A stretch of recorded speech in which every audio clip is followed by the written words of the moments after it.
Hi అండి. అందరూ బాగున్నారా? సో ఈ మధ్య సిస్కో డివైజెస్ బాగా కాంప్రమైజ్ అవుతున్నాయి. అవి routers, switches, Cisco ASA firewalls, అలాగే లోడ్ బ్యాలెన్సర్. ఎస్టర్డే కొన్ని రౌటర్స్ కూడా కాంప్రమైజ్, స్విచెస్ కూడా.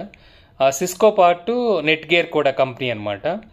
సో ఈ Cisco and Netgear router switches small and medium level companies or home level అనమాట, ఎవరైతే యూజ్ చేస్తున్నారో. So cyber one of the hacking group అనమాట, from China. So ఆ hacking group name వచ్చేసి Volt Typhoon. So ఈ China based volt typhoon hacking group ఏం చేసిందంటే, ఏదైతే end of life and also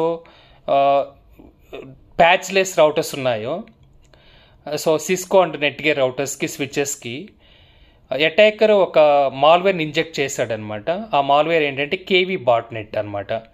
ఈ కేవీ బాట్నెట్ మాల్వేర్ ఇంజెక్ట్ చేసి end of life and also patchless support routers, then he try to get unauthorised access and sensitive data exposure అనమాట. So దానివల్ల చాలా customers got compromised, especially small and medium business level customers are home based routers and so on. So hacking group name వచ్చేసి Volt Typhoon from China, and also botnet name వచ్చేసి KV botnet malware. Thank you so much.